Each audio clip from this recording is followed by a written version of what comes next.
Un milliardaire engage une inconnue pour jouer sa fiancée. Ce qu'elle découvre va tout changer à jamais. Il lui a offert 50 000 € pour qu'elle prétende être sa petite amie pendant 3 mois. Un contrat froid, sans sentiment, purement commercial. Mais lorsque Chloé découvrit la véritable raison derrière cette proposition, plus rien ne serait jamais pareil. 50 000 €, 3 mois. Chloé Dubois se figea sur la chaise en cuir. Ses mains tremblaient en tenant le document. Antoine de Courcy se tenait debout devant elle, costume noir impeccable, regard vide. Le bureau de verre et d'acier, au sommet d'une tour de la Défense, reflétait Paris qui s'étendait à ses pieds. Il fit glisser un stylo en or sur la table en acajou. « Vous acceptez, oui ou non ?» Elle déglutit péniblement. Ses yeux parcoururent les clauses dactylographiées. 12 événements mondains, photos pour les réseaux sociaux, dîner de famille, implication émotionnelle interdite. Pourquoi moi? Sa voix était rauque. Il y a des milliers de femmes plus qualifiées pour ça. Antoine croisa les bras. Un demi-sourire apparut. Justement, vous êtes normal, authentique. Ma famille y croira. Normal. Le mot la transperça comme une lame. Chloé serra le contrat. À travers la paroi vitrée, les employés du bureau la regardaient discrètement. Certains chuchotaient, d'autres détournaient vivement le regard. « Et si je refuse ?»« Vous ne refuserez pas. » Antoine se pencha sur le bureau. « Votre mère a besoin d'une opération cardiaque urgente, n'est-ce pas? 40 000 €. Votre mutuelle ne couvre pas tout. Les banques ne vous prêtent pas. Et la sécurité sociale a une liste d'attente de 8 mois. » L'air lui manqua. « Comment savez-vous ça? Je sais tout sur les gens qui travaillent pour moi. » Chloé sentit son sang se glacer. Travailler pour lui. C'était donc ça. Une employée de plus. Une actrice, engagée pour simuler des sentiments qui n'existaient pas. Antoine prit le stylo, le plaça dans sa main. Ses doigts étaient froids. L'état de votre mère empire. Vous cumulez 3 emplois et vous n'arrivez toujours pas à réunir la somme. Ce montant règle tout. Ou préférez-vous la regarder dépérir? Chloé serra le stylo si fort que ses jointures blanchirent. Ses paroles étaient un poison. Mais elles étaient vraies. Comment pouvait-on être aussi calculateur et utiliser ainsi la douleur de quelqu'un? Elle regarda la ligne pointillée sur la dernière page du contrat. Sa main s'avança lentement vers le papier. Le stylo toucha la surface. Mais avant de signer, avant de découvrir ce qui va se passer, abonnez-vous à la chaîne et activez la cloche maintenant. Vous ne pouvez pas manquer la fin de cette histoire.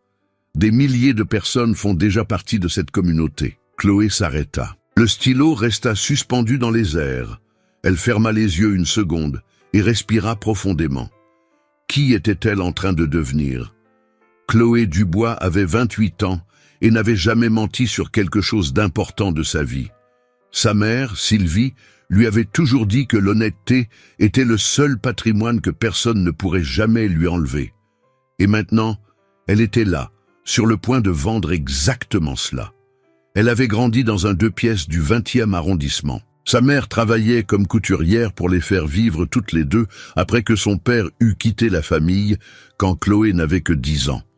Il était parti un matin en disant qu'il allait acheter du pain et n'était jamais revenu. Pas une lettre. Pas une explication, juste le silence. Sylvie ne s'était jamais plainte. Elle travaillait 16 heures par jour pour que Chloé puisse étudier. Elle se levait à 5 heures du matin et cousait jusqu'à minuit. Ses mains étaient devenues calleuses et déformées avec le temps. Mais elle souriait toujours lorsque Chloé ramenait de bonnes notes de l'école. « Tu seras différente, ma fille. Tu auras un métier. Tu aideras les gens. » Et Chloé était devenue infirmière. Diplômée avec mention, elle avait trouvé un emploi à l'AP-HP dans un hôpital public. Mais les salaires étaient bas et les factures ne cessaient d'arriver. Lorsque Sylvie avait commencé à avoir des problèmes cardiaques il y a 2 ans, tout s'était aggravé. Chloé avait pris 3 emplois. Elle travaillait à l'hôpital la journée, s'occupait d'une personne âgée alitée le soir et faisait des gardes dans une clinique privée le week-end. Elle dormait 4 heures par nuit quand elle avait de la chance. Son corps était constamment endolori, son esprit épuisé, mais elle tenait bon. parce que c'est ce que font les femmes comme elle. Elles tiennent bon. Elle avait vendu tout ce qui avait de la valeur. La télévision, le vieil ordinateur portable, les quelques bijoux que sa mère gardait. Elle avait lancé des cagnottes en ligne qui avaient rapporté moins de 1 000 €. Elle avait demandé des prêts dans 5 banques différentes. Toutes avaient refusé. Le système de santé promettait l'opération dans 8 mois. Les médecins disaient que Sylvie n'en avait même pas 3. Chloé avait l'impression de se noyer. Toutes les portes fermées, toutes les issues bloquées. Et puis Antoine de Courcy était apparu avec sa proposition absurde. Elle l'avait rencontré 3 semaines plus tôt, lors de sa visite à l'hôpital, pour une réunion avec la direction concernant un éventuel investissement en équipement. Chloé passait dans le couloir quand il avait laissé tomber un dossier. Elle l'avait aidé à ramasser les papiers. « Merci », avait-il dit, sans vraiment la regarder. Mais il avait dû la regarder suffisamment pour lire son nom sur son badge. Car 2 jours plus tard, elle avait reçu un email. « J'ai besoin de vous parler. Proposition de travail. Rémunération généreuse. » Chloé pensait que c'était pour un poste d'infirmière. Peut-être un travail privé, s'occuper d'un de ses proches. Elle n'aurait jamais imaginé cela. Maintenant, tenant ce stylo ridiculement cher, Chloé sentait quelque chose se briser en elle. Ce n'était pas seulement de la fierté, c'était son identité. Si elle signait ce contrat, serait-elle toujours Chloé Dubois? Ou se transformerait-elle en quelqu'un d'autre? Mais quand elle pensait au visage pâle de sa mère lors de la dernière consultation, quand elle se souvenait de son essoufflement, de ses mains tremblantes, de ses lèvres bleuies, la réponse devenait claire. Elle signerait. Elle ferait n'importe quoi. Chloé ouvrit les yeux. La pièce redevint nette. Antoine l'observait avec une expression indéchiffrable. Elle signa son nom sur la ligne pointillée, rapidement, avant de pouvoir changer d'avis. Antoine prit le contrat, vérifia la signature et le rangea dans un tiroir. Parfait. Premier événement demain soir. Dîner avec ma famille. À 20 h. Chloé sentit son estomac se nouer. Demain, elle aurait moins de 24 heures pour se préparer à mentir à des gens qu'elle ne connaissait même pas. Mais avant de comprendre pourquoi Chloé avait accepté de se vendre ainsi, il fallait revenir 2 semaines en arrière. Le diagnostic était tombé comme un coup de poing dans l'estomac. Insuffisance cardiaque congestive avancée, cardiomyopathie dilatée avec fraction d'éjection réduite. Chloé était assise dans le bureau du cardiologue, tenant la main de sa mère. Les mots du médecin semblaient venir de très loin, étouffés, comme si elle était sous l'eau. « En français, docteur », parvint-elle à dire. Le médecin, le docteur Pierre Laurent, retira ses lunettes et soupira. Il avait cette expression que tous les professionnels de la santé apprennent à reconnaître. L'expression des mauvaises nouvelles. Le cœur de votre mère ne fonctionne qu'à 30% de sa capacité. Les cavités sont dilatées et faibles. Elle a besoin d'un pontage coronarien urgent, combiné à un éventuel remplacement de la valve mitrale. Et sans l'opération, un autre soupir, plus lourd cette fois. 2 à 3 mois, peut-être moins. Sylvie serra la main de sa fille. Même malade, même sentant son propre corps l'abandonner, elle essayait de réconforter Chloé. « Combien ça coûte ?» demanda Chloé, sachant déjà que la réponse serait un chiffre impossible. « Entre 38 et 40 000 €, tout dépend des complications pendant l'intervention. » Chloé sentit ses jambes flageoler. 40 000 €.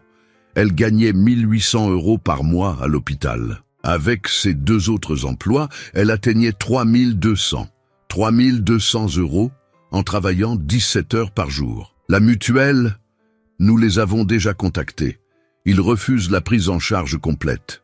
Ils prétendent que c'est une affection de longue durée non déclarée au moment de la souscription. Mais ma mère n'a jamais eu de problème cardiaque avant. Ils ont trouvé un examen de routine d'il y a 3 ans avec une légère altération de l'électrocardiogramme. Même si c'était asymptomatique à l'époque, ils s'en servent comme justification. Chloé avait envie de crier, de frapper sur le bureau, de prendre le téléphone et d'appeler chaque responsable de cette maudite mutuelle jusqu'à ce que quelqu'un ait une once d'humanité. Mais elle parvint seulement à demander « Et la sécurité sociale ?» Le médecin regarda son ordinateur. Liste d'attente de 7 à 8 mois pour ce type de chirurgie. Je peux essayer d'accélérer en urgence, mais même ainsi, nous parlons de 4 à 5 mois minimum. 4 mois. Sylvie en avait 2. Cette nuit-là, Chloé ne dormit pas. Elle resta assise dans la cuisine de l'appartement, calculant des chiffres sur un vieux carnet. Peu importe comment elle faisait les comptes, le résultat était toujours le même. Impossible. Elle avait 2000 € sur son livret A, 2000 sur 40 000. Elle commença à tout vendre. La télévision du salon rapporta 300 €. L'ordinateur portable qu'elle utilisait pour ses cours, 200. Les quelques bijoux que sa mère gardait précieusement, une bague, une fine chaîne en or, des boucles d'oreilles en perles, 1500. Chloé lança une cagnotte en ligne.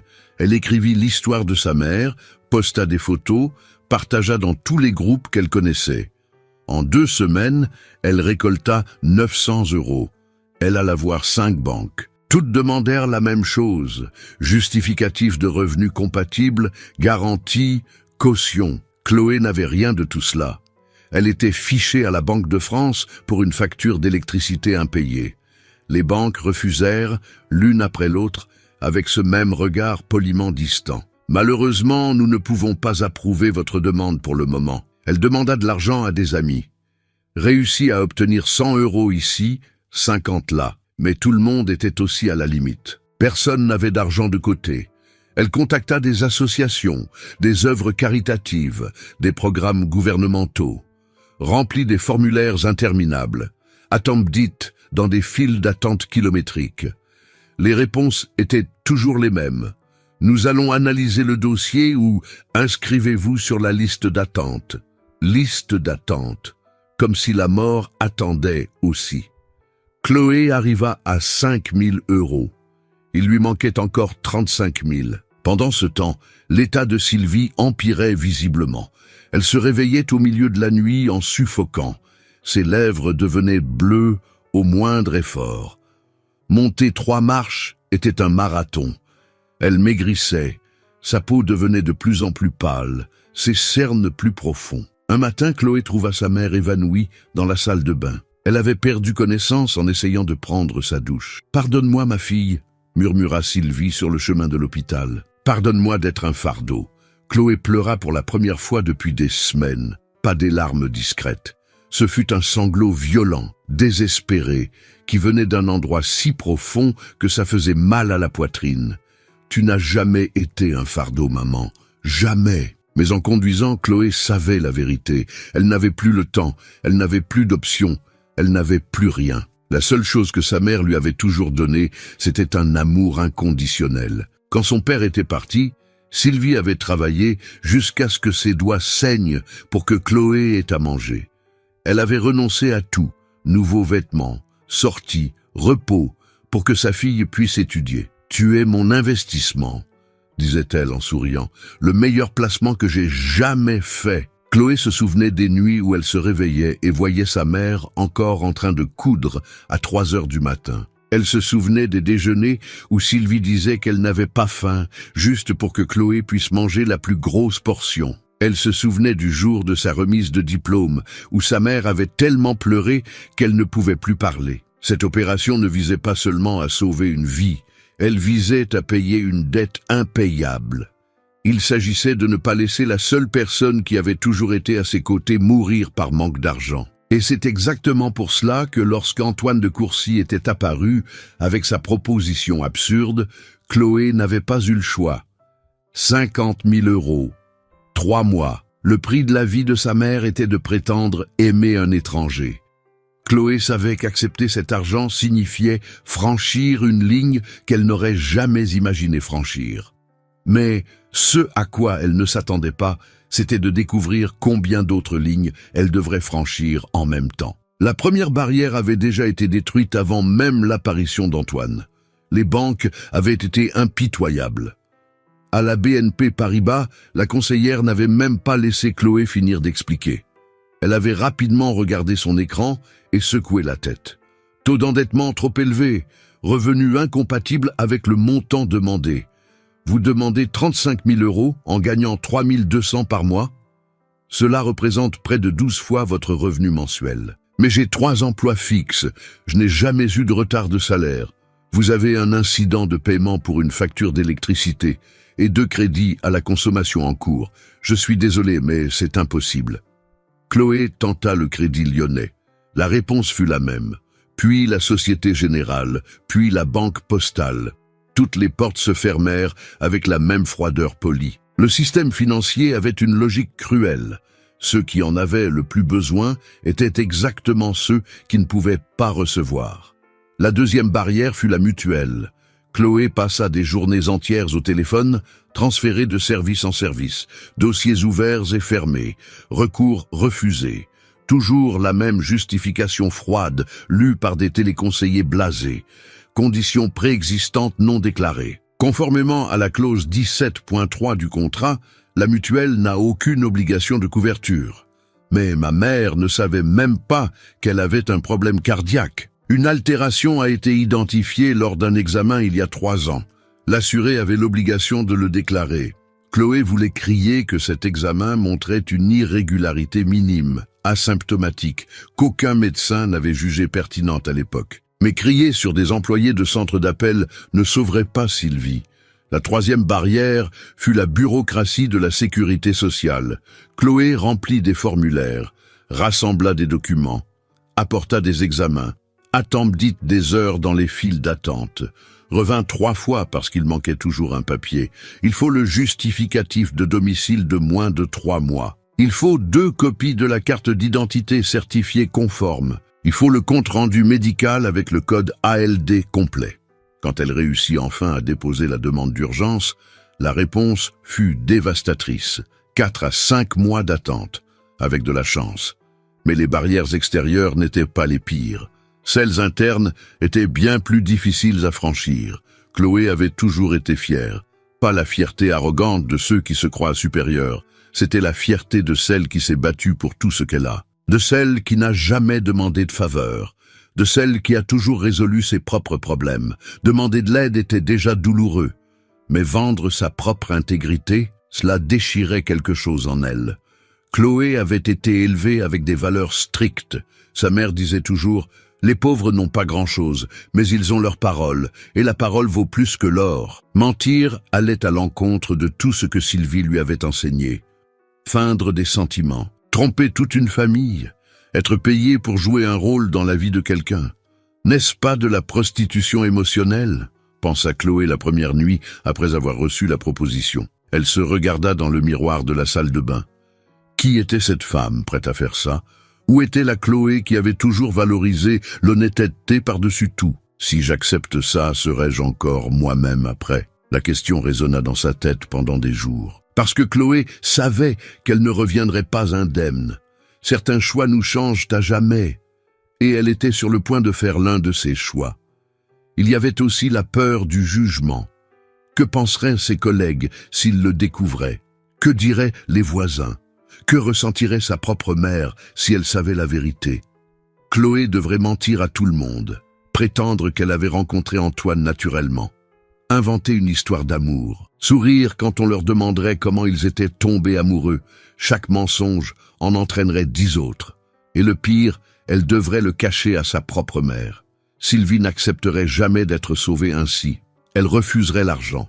Elle préférerait mourir plutôt que de voir sa fille se vendre. D'où vient cet argent, Chloé ?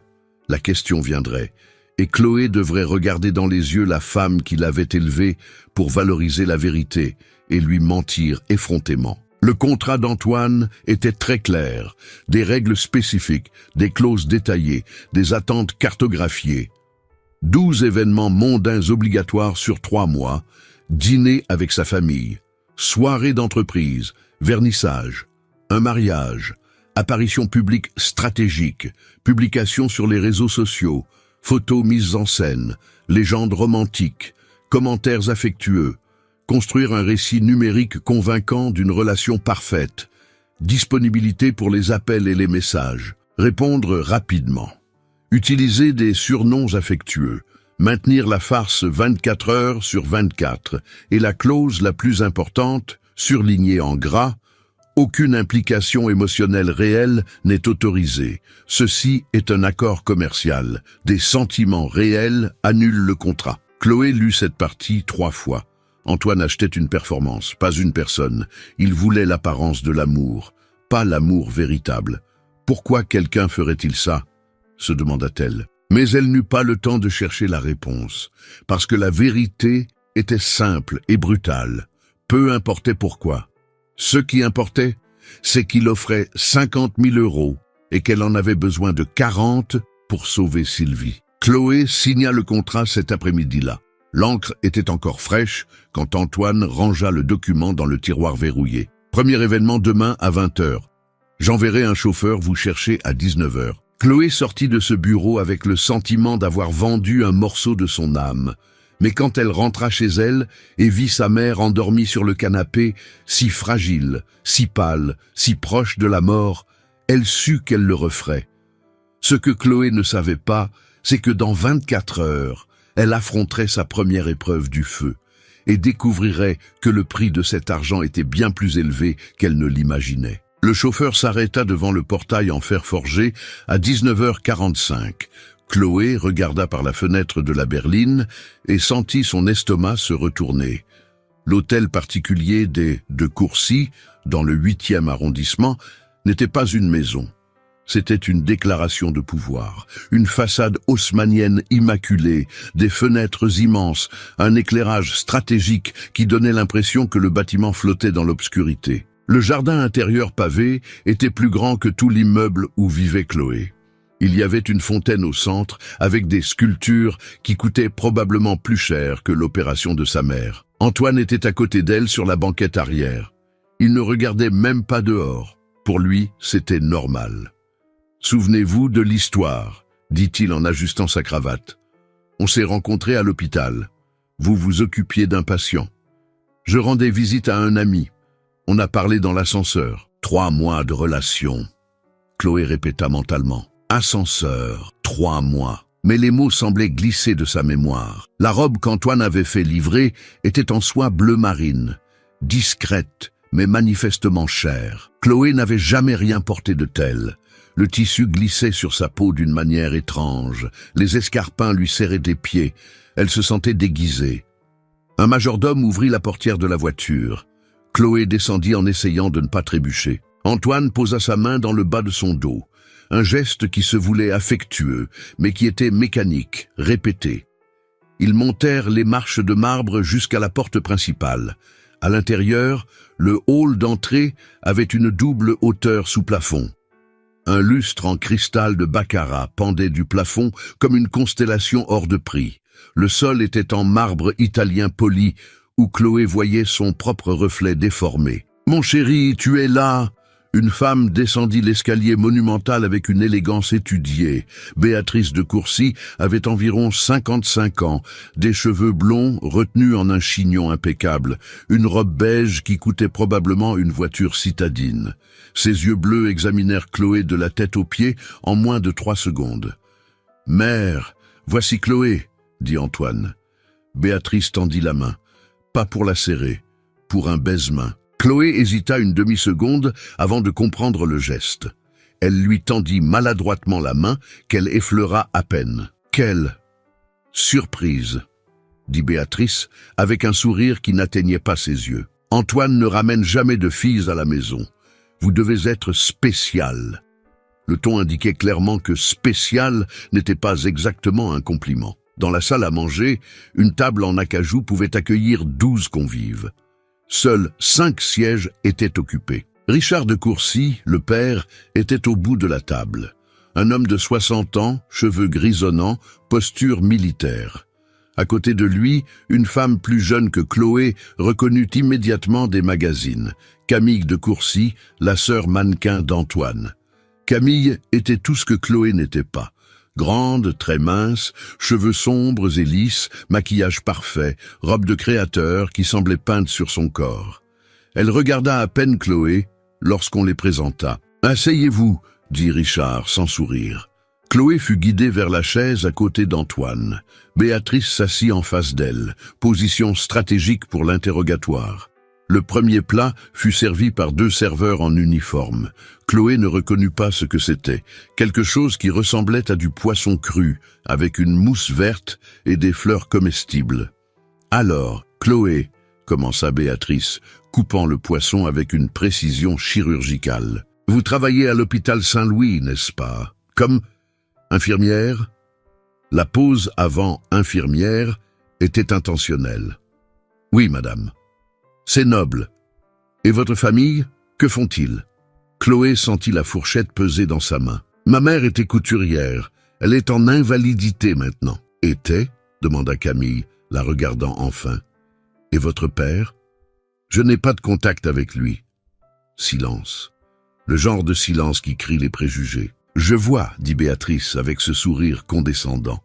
Antoine a toujours eu ce côté charitable, comme si Chloé était un projet social. Le deuxième plat arriva. Agneau de présalé avec une réduction au vin rouge. 3 types de couverts autour de l'assiette. Chloé ne savait pas lequel utiliser. Elle observa discrètement Antoine et tenta de l'imiter. Un sommelier apporta une bouteille de vin. Château Margaux, millésime 1995. Richard fit ce rituel ridicule de sentir, de faire tourner le verre, d'approuver d'un signe de tête. Lorsque le vin fut servi, Chloé prit le mauvais verre. C'était pour l'eau, pas pour le vin rouge. Béatrice le remarqua immédiatement. « Ma chère, ce verre est pour l'eau, » dit-elle assez fort pour que tout le monde l'entende. « Le vin, c'est le plus grand verre, à droite. » Chloé sentit son visage brûler. Elle changea de verre. 3 serveurs observaient. Camille sourit discrètement dans son assiette. « Alors, comment vous êtes-vous rencontrés, au juste ?» demanda Richard, coupant son agneau. Antoine commença l'histoire répétée. Hôpital, ascenseur, conversation sur la météo. Je rendais visite au président du conseil d'administration qui avait été opéré.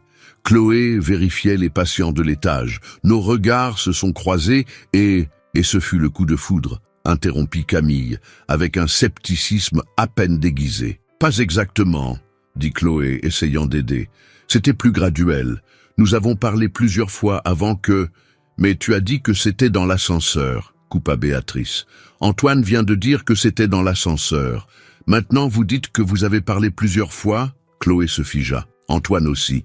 L'histoire avait des failles et tout le monde à table l'avait remarqué. Ce qu'elle voulait dire, tenta de corriger Antoine, c'est qu'après la première rencontre dans l'ascenseur, nous nous sommes revus plusieurs fois à l'hôpital avant que je lui demande son numéro. « Ah !» dit Béatrice, visiblement non convaincue. « Et depuis combien de temps êtes-vous ensemble ?»« 3 mois, » dit Chloé. « 4, » dit Antoine en même temps. Un autre silence. Plus lourd que le précédent. Richard s'essuya la bouche avec sa serviette en lin et regarda directement Chloé. « Vous ne savez même pas depuis combien de temps vous sortez ensemble ?»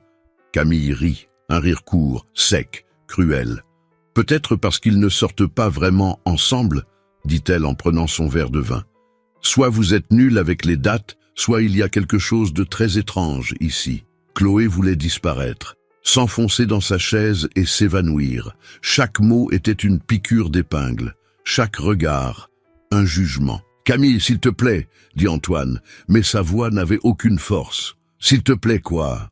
Je constate juste que ta petite amie mystérieuse ne sait même pas utiliser un verre à vin et que vous deux avez du mal à garder la même version de l'histoire. » Béatrice posa sa fourchette sur la table.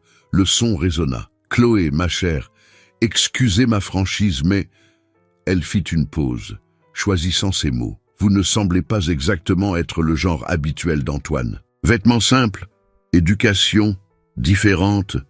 Vous comprenez ce que je veux dire ?» Chloé comprit parfaitement. Elle n'était pas assez bien. Elle n'avait pas le bon pédigré.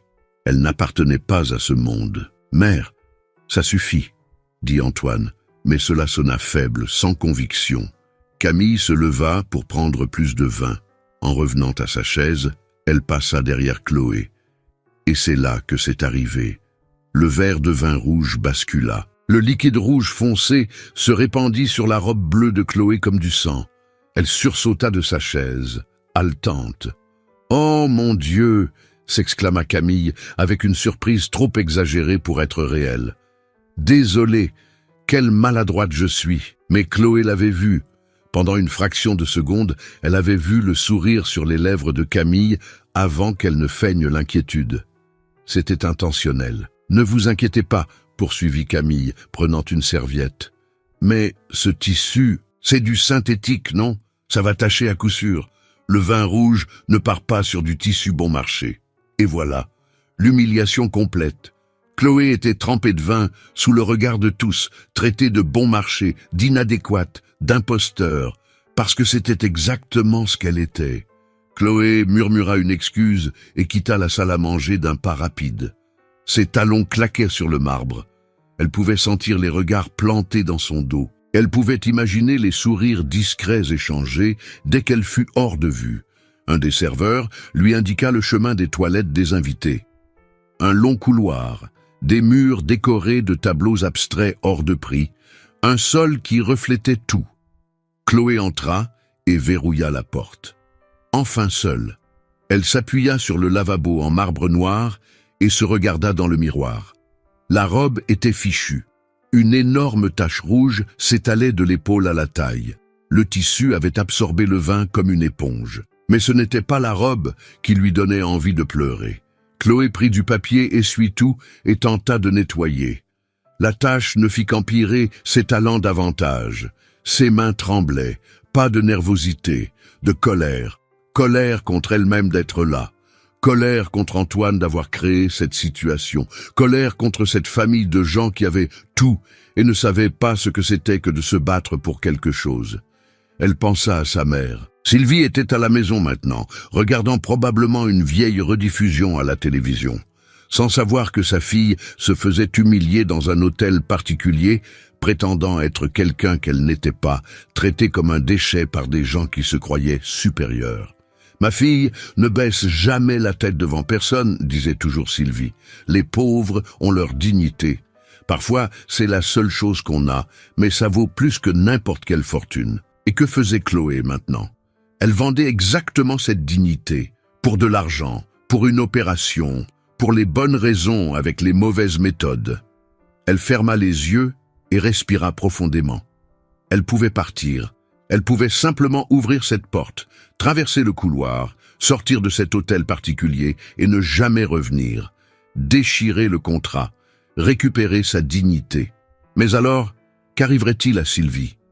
L'image de sa mère suffoquant au milieu de la nuit revint. Les lèvres bleues, les mains glacées, la panique dans les yeux, l'ambulance arrivant, les médecins disant que c'était juste à temps. Chloé ouvrit les yeux. Ils étaient humides, mais elle ne laissa pas les larmes couler. Pleurer ici serait leur donner cette satisfaction. Elle s'arrangea comme elle put, s'aspergea le visage d'eau, sécha, arrangea ses cheveux, regarda une fois de plus la robe tachée. Il n'y avait rien à faire. Elle devrait revenir comme ça. Alors qu'elle posait la main sur la poignée, elle entendit des voix de l'autre côté. Elle venait du couloir. La porte était entr'ouverte de quelques centimètres. C'est clairement une arriviste, Antoine. C'était la voix de Béatrice. Chloé se figea. Elle ne devrait pas écouter, mais elle ne pouvait pas bouger. Tu as vu comment elle ne sait même pas utiliser les couverts? Comment elle s'habille? Cette fille n'a aucune éducation, aucune classe. Béatrice, peut-être qu'il l'aime bien, répondit Richard, mais sans grande conviction. L'aimer? Béatrice rit. Un son amer. S'il te plaît, il fait clairement une crise précoce de la quarantaine. Ou pire, il essaie de nous provoquer après l'histoire avec Hélène. Le nom tomba comme une bombe. Hélène, la même que Béatrice avait mentionnée au dîner. Cette Chloé est l'opposé d'Hélène, poursuivit Béatrice. Hélène au moins avait de l'éducation. Elle venait d'une bonne famille. Celle-là, c'est une employée déguisée avec des vêtements de marque. Mère a raison, intervint Camille. Elle ne sait même pas bien faire semblant. Vous avez vu comme elle et Antoine n'arrivent pas à garder la même histoire. 3 ou 4 mois, ascenseur ou plusieurs conversations. C'est très étrange. Chloé sentit quelque chose brûler dans sa poitrine. Ce n'était plus seulement de la colère, c'était de la honte. La honte profonde d'être là, d'avoir accepté cela, d'être exactement ce qu'il disait, une usurpatrice mal préparée. « Où est Antoine ?» demanda Richard. Il est parti répondre à un appel professionnel, dit Camille. Bien sûr, il ne reste même pas pour défendre sa petite amie. Ce fut le pire. Antoine n'était même pas là. Il l'avait laissée seule se faire dévorer par les loups. Il n'avait même pas essayé de la défendre correctement pendant le dîner. Juste ces faibles « mère, s'il te plaît », sans poids, sans signification. Parce que pour lui, Chloé était une employée, une contractuelle. Il ne la respectait pas. Personne ici ne la respectait. « Je donne 3 semaines avant que cette farce ne se termine », dit Béatrice. « Je parie qu'elle va essayer de tomber enceinte de lui pour garantir une pension. » Leurs pas s'éloignèrent. Le couloir redevint silencieux. Chloé ouvrit complètement la porte. Ses jambes semblaient faites de plomb. Elle avait envie de vomir, de crier, de prendre ce lustre hors de prix dans le hall et de le jeter par terre. Mais que fit-elle? Elle respira profondément, afficha un faux sourire et retourna dans la salle à manger. Quand elle entra, les conversations s'arrêtèrent une seconde. Tout le monde regarda la robe tachée. Chloé s'assit sur sa chaise comme si de rien n'était. « Ça va mieux ?»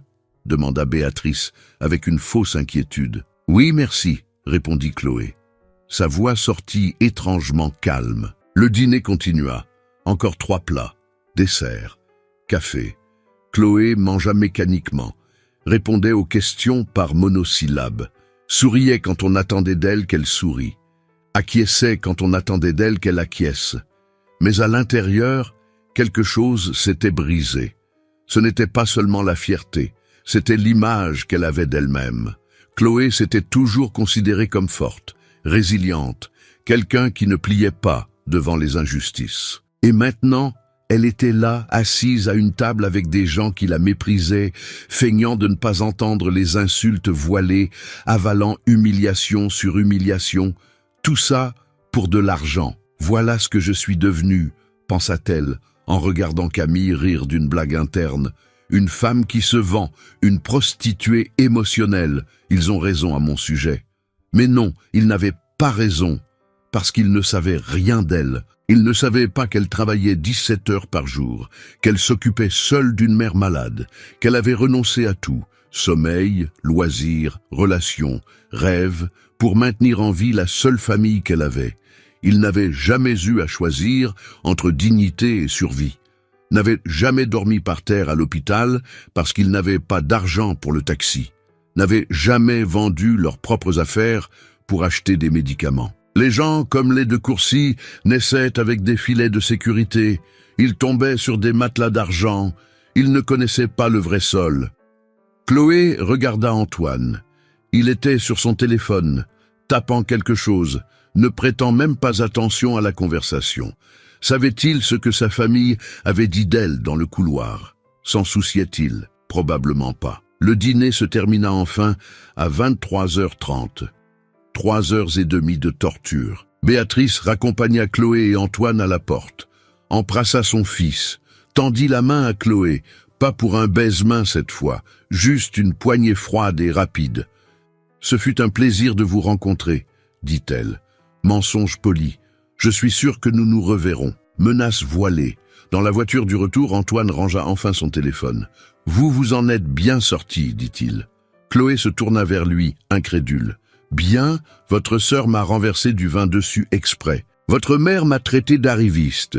Toute votre famille m'a traité comme un déchet. » « Ils sont comme ça, dit Antoine, comme si cela expliquait tout. Ce sont des tests, ils testent tout le monde. Et vous ne m'avez pas défendu, pas une seule fois. Antoine soupira fatigué. Chloé, vous êtes payée pour faire un travail. Vous avez fait le travail. Le reste, c'est du drame inutile. Drame inutile. Comme si ses sentiments n'importaient pas. Comme si l'humiliation faisait juste partie du forfait. Chloé tourna le visage vers la fenêtre. Elle resta silencieuse le reste du trajet. Quand la voiture s'arrêta devant son immeuble, Antoine ne lui dit même pas au revoir. Il fit juste un signe de tête et le chauffeur démarra dès qu'elle fut descendue. Chloé monta les 4 étages à pied parce que l'ascenseur était encore en panne. Elle entra dans l'appartement silencieux. Sa mère dormait déjà. Elle retira la robe tachée et la jeta par terre dans la chambre. Prit une douche. L'eau chaude ne lava pas la sensation de saleté. Allongée dans son lit, regardant le plafond fissuré, Chloé pensa à abandonner, déchirer le contrat, rendre l'argent qu'elle n'avait même pas encore reçu. Mais elle entendit alors la toux de sa mère dans la chambre d'à côté, cette toux profonde, douloureuse, qui ne passait pas. Et Chloé sut qu'elle ne pouvait pas abandonner. Mais quelque chose avait changé en elle cette nuit-là. Quelque chose s'était réveillé. Une petite étincelle, encore faible, mais présente. Elle ne savait pas encore ce qu'elle ferait de cette colère, de cette douleur, de cette humiliation. Mais elle savait qu'elle n'allait pas juste l'avaler pour toujours. Si vous ressentez de la colère face à ce que Chloé endure, laissez un like maintenant et dites-moi dans les commentaires, avez-vous déjà été jugé injustement? Votre histoire compte. Les jours suivants furent mécaniques. Chloé remplit son contrat comme un automate. Elle apparut à 2 événements d'entreprise, sourit pour les photos, tint la main d'Antoine quand c'était nécessaire. Mais il y avait une distance entre eux maintenant. Quelque chose de froid et d'infranchissable. Antoine ne semblait pas le remarquer, ou ne s'en souciait pas. Le vendredi suivant, il lui envoya un message pour lui demander de passer à son bureau. Elle devait récupérer des documents pour le prochain événement, un gala de charité le samedi. Chloé arriva à la Tour de la Défense à 15 heures. 32 étages de technologie et d'argent. Le siège de l'entreprise d'Antoine, Courcy Tech Solutions, occupait les 5 derniers étages. L'ascenseur était entièrement vitré. Chloé évita de regarder son propre reflet. La réceptionniste l'orienta vers l'étage de la direction. Ambiance minimaliste, design scandinave, plantes stratégiquement positionnées, vue panoramique sur la ville. Tout était très épuré, très froid, très sans âme. Chloé Dubois, une femme d'une 40aine d'années, s'approcha. Cheveux courts et roux, lunettes à monture rouge, sourire sincère. Elle portait un badge, Sophie Martin, assistante de direction. « C'est moi. Antoine est en réunion, mais il a laissé ça pour vous. » Sophie lui tendit une enveloppe Kraft. Information sur l'événement de demain. Heure, lieu, code vestimentaire. Merci. Chloé s'apprêtait à partir quand Sophie parla de nouveau. « Je peux vous dire quelque chose ?» Chloé s'arrêta. « Vous êtes très courageuse. » « Courageuse ?» Sophie baissa la voix, regardant autour d'elle pour s'assurer que personne n'écoutait. D'accepter de faire ça pour lui, surtout après ce qui s'est passé avec Hélène. Le nom, encore. Hélène. La même que Béatrice avait mentionnée au dîner. Chloé sentit son cœur s'accélérer. « Que voulez-vous dire ?» Sophie cligna des yeux confuse. « Vous savez, à propos du contrat, du fait qu'il engage quelqu'un pour faire semblant, je pensais qu'il vous avait tout raconté. » Chloé perçut l'opportunité. Sophie pensait qu'elle savait quelque chose qu'elle ignorait. « Il m'a raconté certaines choses, » mentit Chloé. « Mais il n'est pas entré dans les détails à propos d'Hélène. » Sophie soupira et désigna une salle de réunion vide. « Parlons là-dedans. » Elles s'assirent à la table de verre. Sophie retira ses lunettes et se frotta les yeux. « Vous devez comprendre ce qu'Antoine a vécu. Il n'est pas ce type froid que tout le monde voit. Il était différent avant elle. »« Avant Hélène, » compléta Chloé. « Ils se sont fiancés il y a 2 ans. Hélène Girard, fille d'un grand industriel, diplômée d'HEC. Elle semblait parfaite pour lui. La famille l'adorait. Les médias l'adoraient. Tout le monde pensait que c'était le couple idéal. » Sophie fit une pause, choisissant ses mots. « Antoine était amoureux, vraiment. Il a tout changé dans sa vie pour elle. Il a refusé une offre d'emploi à Londres pour rester ici. Il a acheté l'appartement de ses rêves. Il a planifié un mariage somptueux. 200 invités, réception au Ritz, lune de miel à Santorin. » Chloé sentit quelque chose se serrer dans sa poitrine. Que s'est-il passé? 3 jours avant le mariage, Antoine est rentré plus tôt d'un voyage d'affaires. Il voulait lui faire la surprise. Il est allé à l'appartement qu'il partageait. Sophie fit une pause lourde. Il a trouvé Hélène au lit avec Marc Fournier, son associé dans l'entreprise, son meilleur ami depuis l'université. Chloé porta la main à sa bouche. « Ce n'était pas seulement une trahison physique, » continua Sophie. Quand Antoine les a confrontés, Hélène a tout avoué. Elle ne l'avait jamais aimé. Elle était avec lui pour l'argent, les relations, le statut. Elle avait une liaison avec Marc depuis plus d'1 an. Ils riaient de lui dans son dos. Ils appelaient Antoine le mécène. Elle attendait littéralement de se marier pour avoir accès à ses biens. Mon Dieu, pire, Marc détournait de l'argent de l'entreprise.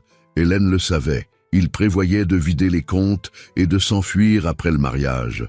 Antoine ne l'a découvert que parce qu'il a forcé un audit complet après le scandale. Chloé avait la nausée. Pas à cause de l'histoire, mais à cause de la familiarité. Elle aussi feignait des sentiments pour de l'argent. Était-elle différente d'Hélène? Le scandale a fuité dans la presse, dit Sophie. Photos, articles, spéculations. Antoine est devenu la risée des chroniques mondaines. Génie de la tech, mais incapable de voir une trahison sous son nez. Ce fut brutal. Comment a-t-il réagi? Il a fait une dépression profonde. 2 mois enfermé chez lui. Il a failli perdre l'entreprise. Quand il est finalement revenu, c'était un autre homme, froid, calculateur. Il a construit des murailles émotionnelles infranchissables. Sophie remit ses lunettes. La famille n'a pas aidé. Béatrice est devenue obsédée par l'idée de le remarier. Il faut surmonter ça, disait-elle. Elle arrangeait des rendez-vous, présentait les filles de ses amis, mettait la pression sans arrêt. Antoine n'en pouvait plus. C'était donc pour ça, le contrat. La fausse petite amie. Ce n'était pas de la cruauté gratuite, c'était de l'autodéfense. Il a créé le contrat pour que sa famille cesse de lui mettre la pression, dit Chloé, comprenant enfin. Exactement. Il ne veut plus jamais aimer personne pour de vrai, mais il a besoin que sa famille croie qu'il va bien. Alors il vous a engagé. Un faux amour est plus sûr qu'un amour réel. Chloé sentit quelque chose changer en elle. Antoine n'était pas un méchant sadique utilisant la vulnérabilité d'autrui. C'était quelqu'un d'aussi brisé qu'elle. Seulement, sa blessure était différente. « Merci de m'avoir raconté, » dit Chloé. « Il mérite une chance, » dit Sophie. Sous toute cette armure, il y a encore l'Antoine d'avant. Il a juste oublié comment y accéder. Chloé quitta le bureau la tête tournoyante. Elle prit son téléphone et fit ce qu'elle n'aurait pas dû. Elle chercha Hélène Girard sur les réseaux sociaux. Elle la trouva facilement. Le profil était privé, mais les anciennes photos étaient publiques. Hélène était exactement ce que Chloé imaginait. Blonde parfaite, corps sculptural, toujours dans des endroits chers, toujours impeccable. Chloé cliqua sur d'anciens articles de presse People. Les titres étaient cruels. Le PDG de Coursitech trahit 3 jours avant son mariage millionnaire, la fiancée du milliardaire surprise avec son associé, comprendre le scandale. Antoine de Courcy annule son mariage après avoir découvert une double trahison. Les photos montraient Antoine sortant de son immeuble, des cernes profonds, la barbe mal rasée, complètement détruit. Chloé ne l'avait jamais vu ainsi, vulnérable, humain. Elle continua ses recherches, trouva une interview d'Hélène des mois plus tard. Elle niait tout, se faisait passer pour une victime, disait qu'Antoine était contrôlant et qu'elle avait trouvé du réconfort ailleurs. Elle avait complètement inversé le récit. Et le pire, beaucoup de gens l'avaient cru. Chloé rangea son téléphone, s'assit sur un banc sur le parvis de la Défense. Tout prenait sens maintenant. La froideur d'Antoine, les clauses strictes du contrat, l'interdiction d'implication émotionnelle réelle, la façon dont il prenait ses distances dès que toute interaction semblait authentique. Il n'était pas cruel avec elle, il se protégeait. Et la famille, Béatrice avec ses commentaires venimeux, Camille avec son mépris, il ne testait pas Chloé pour voir si elle était assez bien. Il testait pour voir si elle était une autre Hélène. Chloé repensa au dîner terrible, aux humiliations, au vin renversé.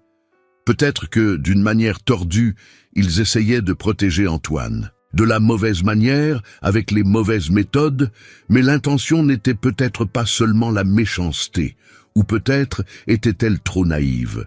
Quoi qu'il en soit, quelque chose avait changé.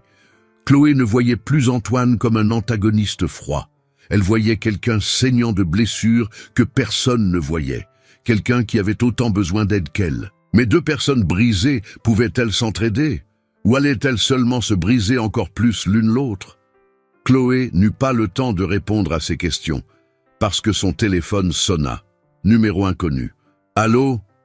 Chloé Dubois ?» Voix masculine, grave, formelle. « Oui, Je suis le docteur Pierre Laurent, de l'hôpital Saint-Louis. Votre mère a été admise il y a 20 minutes. Urgence cardiaque.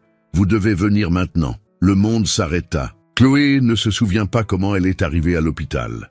Ne se souvient pas si elle a pris un taxi, le métro ou si elle a couru. La mémoire est un brouillard de panique et d'adrénaline. Quand elle entra aux urgences, elle était haletante. La réceptionniste l'orienta vers l'unité de soins intensifs de cardiologie au 2e étage. Chloé monta les escaliers en courant. Elle ne pouvait pas attendre l'ascenseur. Le docteur Laurent l'attendait à l'extérieur de l'unité. Il était le cardiologue de Sylvie depuis 2 ans. Un homme d'une 50aine d'années, toujours calme, toujours équilibré. Mais maintenant son visage était tendu. « Qu'est-il arrivé ?» demanda Chloé, essayant de reprendre son souffle. « Arythmie ventriculaire grave. Votre mère s'est évanouie chez elle. Une voisine l'a trouvée et a appelé le SAMU. Elle est arrivée ici en arrêt cardiaque. Nous avons réussi à la réanimer, mais la situation est critique. » Chloé sentit ses jambes flageoler. Le docteur Laurent lui prit le bras. « Elle est stable pour le moment, mais nous devons faire une intervention d'urgence, une cardioversion électrique suivie de la pose d'un stimulateur cardiaque temporaire. Si nous ne le faisons pas dans les prochaines heures, elle ne passera pas la nuit. Combien ça coûte ?» La question sortit automatiquement. Dans les moments de désespoir, l'esprit revient toujours au même endroit. L'argent. L'intervention complète coûte environ 3 500 €. L'hôpital ne le fait pas via la Sécu dans ces cas-là. C'est en privé ou par la mutuelle. 3 500 €. Chloé avait 200 € sur son compte. Antoine n'avait pas encore déposé l'argent du contrat. Le premier paiement ne devait avoir lieu qu'à la fin du 1er mois. « Je n'ai pas cet argent maintenant », dit Chloé, la voix brisée. « Mais je peux le trouver. J'ai juste besoin de temps. Quelques jours, 1 semaine. » Chloé, votre mère n'a pas 1 semaine, elle a des heures. Le couloir tourna. Chloé s'appuya contre le mur. C'était en train d'arriver. Après tant de combats, tant de travail, tant de sacrifices, Sylvie allait mourir faute de 3 500 €. Y a-t-il un moyen de payer en plusieurs fois? De faire un prêt via l'hôpital? N'importe quoi? Le docteur Laurent soupira lourdement. Je vais parler à l'administration. Mais vous connaissez les règles. Sans garantie, il ne débloque rien. C'est alors que Chloé entendit la voix derrière elle. « Je paie !» Elle se retourna. Antoine était là, debout au milieu du couloir. Costume gris, cravate desserrée, cheveux en désordre, comme s'il avait couru. « Qu'est-ce que tu fais ici ?» demanda Chloé confuse. « Sophie m'a appelé. Elle a dit que tu avais quitté le bureau en courant.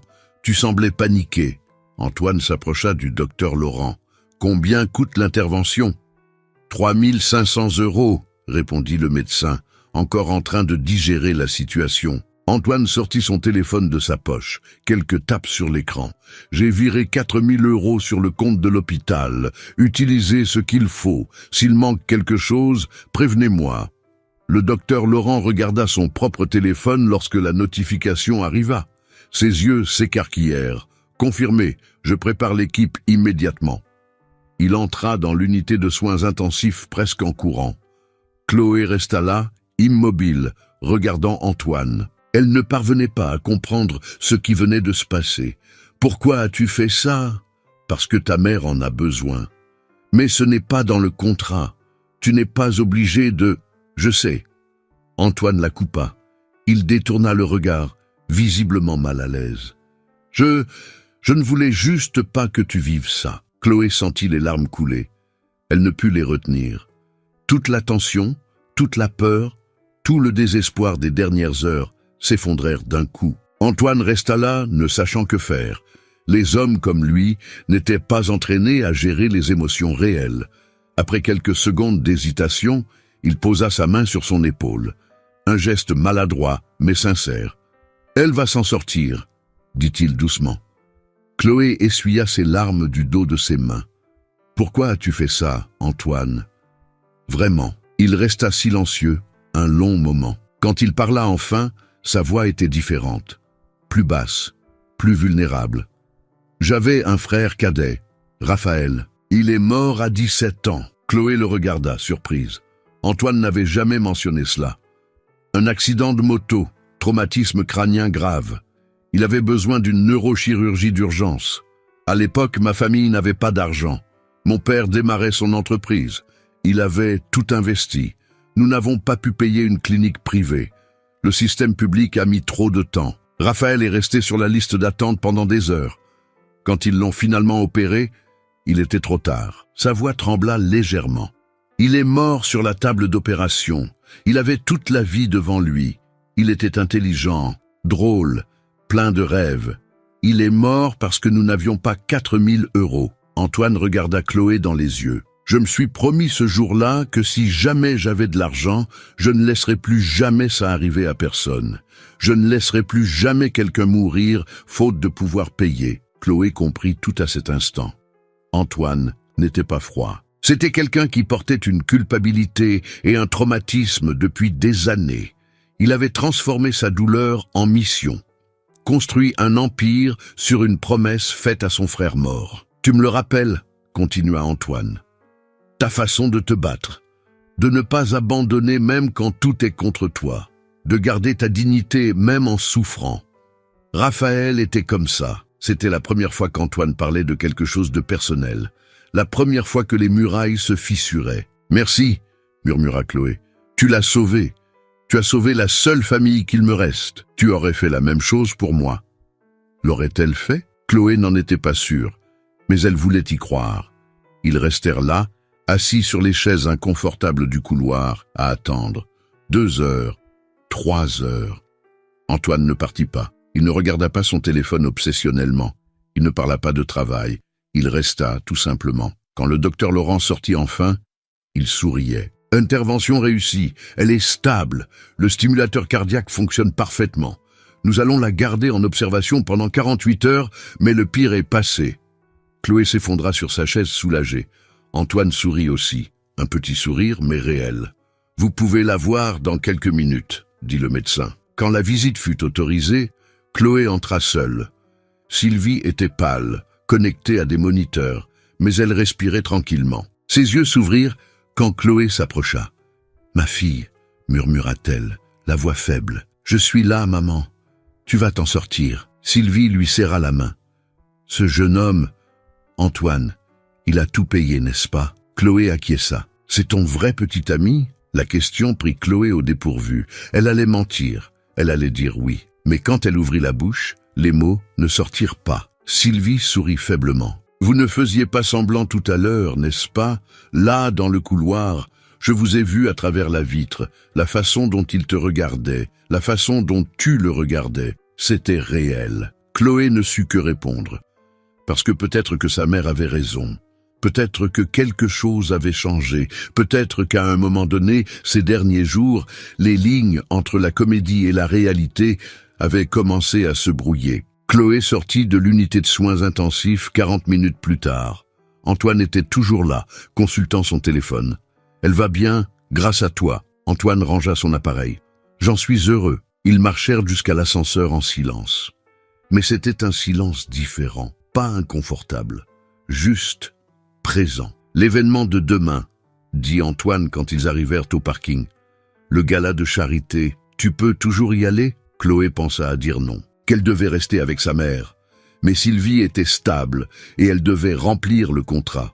« Je peux. »« Parfait, je passe te chercher à 19 heures. » Antoine allait monter dans sa voiture quand Chloé l'appela. « Antoine ?» Il s'arrêta. « Merci, vraiment, pas seulement pour l'argent, d'être resté. » Il acquiesça, monta dans la voiture, partit. Chloé resta là, regardant les feux arrière disparaître dans la circulation. Quelque chose avait changé entre eux. Elle le sentait. Et le gala de demain serait différent. Parce que maintenant, quand elle regarderait Antoine, elle ne verrait plus l'homme froid qu'il avait engagé. Elle verrait l'homme brisé qui avait sauvé sa mère parce qu'il n'avait pas pu sauver son propre frère. Et cela changeait tout. La robe que Chloé choisit pour le gala était complètement différente de celle qu'Antoine avait envoyée. Elle alla seule dans une petite boutique du Marais. Rien d'ostentatoire, rien de cher. Elle trouva une simple petite robe noire, coupe droite, longueur midi, sans paillettes ni broderie. Elle coûta 70 €, son argent, pas celui d'Antoine. Quand elle l'enfila le samedi matin, Chloé se regarda dans le miroir et se reconnut enfin. Elle n'était pas déguisée. Elle ne prétendait pas être quelqu'un d'autre. C'était elle-même, juste en version plus habillée. Elle passa à l'hôpital avant l'événement. Sylvie allait beaucoup mieux. Les couleurs étaient revenues sur son visage. Elle pouvait s'asseoir dans son lit sans s'essouffler. « Tu es magnifique, ma fille, » dit Sylvie en lui tenant la main. « Mais tu es différente. » « Différente comment ?»« Plus légère, comme si tu t'étais libérée d'un poids. » Chloé sourit. Peut-être que sa mère avait raison. Quelque chose avait changé en elle après cette nuit à l'hôpital. Après avoir vu Antoine rester là, vulnérable, humain, après avoir découvert l'histoire de Raphaël, le traumatisme d'Hélène. Elle ne ressentait plus de colère contre lui. Elle n'avait plus l'impression de se vendre. Elle sentait qu'elle faisait un travail, ni plus, ni moins. Et quand ce serait terminé, elle partirait avec sa dignité intacte. Antoine arriva la chercher à 19 heures précises. Quand elle monta dans la voiture, il la regarda pendant quelques secondes. « Tu es magnifique, vraiment. » C'était la première fois qu'un compliment de sa part semblait sincère. « Merci. » Le trajet fut silencieux, mais pas inconfortable. Chloé observait la ville par la fenêtre. Antoine consultait son téléphone, mais il la regardait constamment du coin de l'œil. « À propos d'hier, » commença-t-il. « Tu n'as pas besoin de dire quoi que ce soit, » l'interrompit Chloé. « Tu m'as aidé quand j'en avais le plus besoin. Je t'en suis reconnaissante. Je le serai toujours. » Antoine acquiesça, rangea son téléphone. « Ma famille sera là ce soir. »« Je sais, ils vont essayer de te provoquer à nouveau. » Chloé le regarda. « Qu'ils essaient. » Il y avait quelque chose de différent dans sa voix. Une fermeté qui n'était pas là avant. Antoine le remarqua. Le gala avait lieu à l'Opéra Garnier. Tapis rouge, photographes, garde du corps, fil de berline de luxe. C'était l'événement de l'année dans le monde de la tech. Le prix de l'entrepreneur de l'année devait être remis à Antoine de Courcy. Quand ils descendirent de la voiture, les flashs crépitèrent. Les photographes criaient le nom d'Antoine. Certains demandaient qui était Chloé. Elle sourit naturellement, sans essayer de se cacher, sans prétendre être quelqu'un qu'elle n'était pas. À l'intérieur, le grand foyer était majestueux. Lustre gigantesque, table ronde décorée d'arrangements de fleurs blanches, une scène avec un écran géant. 500 invités. Entrepreneurs, investisseurs, célébrités, politiciens. Et là, près du bar, se trouvaient Béatrice, Richard et Camille de Courcy. Béatrice vit Chloé, et son sourire se fana une fraction de seconde avant de remettre son masque social. « Antoine, mon chéri !» s'approcha-t-elle, embrassant son fils. Puis, elle regarda Chloé. « Chloé, quelle surprise de vous voir ici !» Ce n'était pas une surprise, c'était une déception à peine déguisée. « Bonsoir, Béatrice !» dit Chloé, polie mais sans soumission.